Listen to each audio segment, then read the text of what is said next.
Welcome back to Cheddar, brought to you by HP, the pumpkin spice craze, apple picking, and cozy sweaters. I should have brought my sweater for this segment. Those, of course, are 3 signs of fall dominating social media feeds right now. So where can you go to take advantage of all this season has to offer? Well, we are now joined by Nikki Vargas, travel editor at media startup Culture Trip. Nikki, okay, so the New York City area isn't really the first place that you think of for, leaf peeping, but you have a couple of places not too far from here where people can actually see the leaves turn. But before we get to this, we should say, full disclosure, we live in New York City. Here in New York City, it's been like 85 degrees this week, has. so it feels like summer still. Yeah. No, it really has been, but for when the leaves do start to change, there are some go-to places for New Yorkers. So for example, hands down, Central Park. Right. The Ramble, the Bow Bridge, those are very scenic places right here in the city that you can go to for that pristine fall foliage shots, and also the cloisters.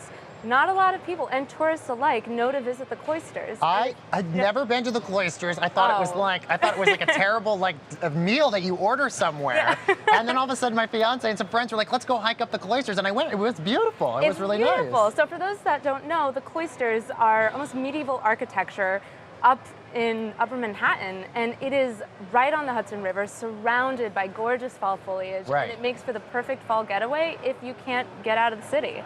And of course, if you can get out of the city, well, then a quick getaway is Cold Spring, which is a quick train ride uptown, and it's a very quaint little town, and it happens to be a very popular destination for New Yorkers to just kind of disconnect. And Liam just said it. Liam, one of our producers, just said there's actually a ferry that goes up there from Wall Street. So. Yeah, and that's even better. We're leaving now. You want to handle the rest of the show? We're going to go to the cloisters. I'll do it. It's really nice today, actually. So based off of your reporting, what are some other hot new places that we should be aware of, in addition to what's in New York City? Where's the next place? Where's the next hot destination? The next hot destination is Colombia. So keep an eye out on Colombia. Cartagena. Yeah, Cartagena. I'm going there in March. Are you I've heard, really? but again, I've been. amazing. We should talk. Okay, you give me all your travel. Look at, we're so ahead of things. Why are we making good decisions with Colombia? So the thing about Colombia, it's one of the most biodiverse places on Earth. So they like to say, the tourism board likes to say, you get 5 destinations for the price of 1. Because you have the Andes Mountains, you have the Pacific Coast, you have the Caribbean Sea, and you have the Amazon Basin. So you have all of this biodiversity and at an affordable cost. And now, following the FARC peace deal, the country is stable. So it's safer and more politically stable than it's been in decades. All right, let's also talk about the greater travel industry and the competition that traditional hotels are facing from companies like Airbnb, or we could just say just Airbnb, garnering significant market share, especially in young demographics. How are hotels changing right now in order to attract younger people and create experiences? So you're seeing hotels trying to offer all-inclusive experiences beyond just here's room and board. They're trying to give you sort of day trips and compete with kind of the Airbnb experiences that we're seeing now. Yeah, so talk about those Airbnb experiences, because I think a lot of people don't know that Airbnb, you can actually book experiences through Airbnb. I have some friends who recently went somewhere and they were raving about this. Actually, Libel, our social media manager here, went to France, and he said he posted that Airbnb, he did this like cheese tasting, of course, we work at Cheddar, and he did a cheese tasting through Airbnb, and he said it was amazing.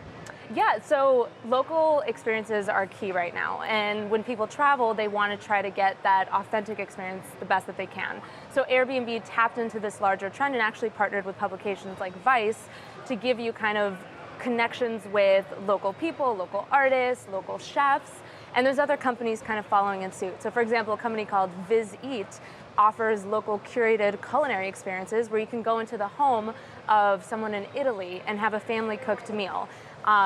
So this is a big trend of kind of having these local type of experiences. Do you think that hotels, big hotel chains like Marriott, Hyatt, Hilton, can actually catch up to Airbnb in terms of offering these experiences? I mean, these are huge companies that don't necessarily have the experience with working with individuals who rent out their homes to be able to tap into that local expertise.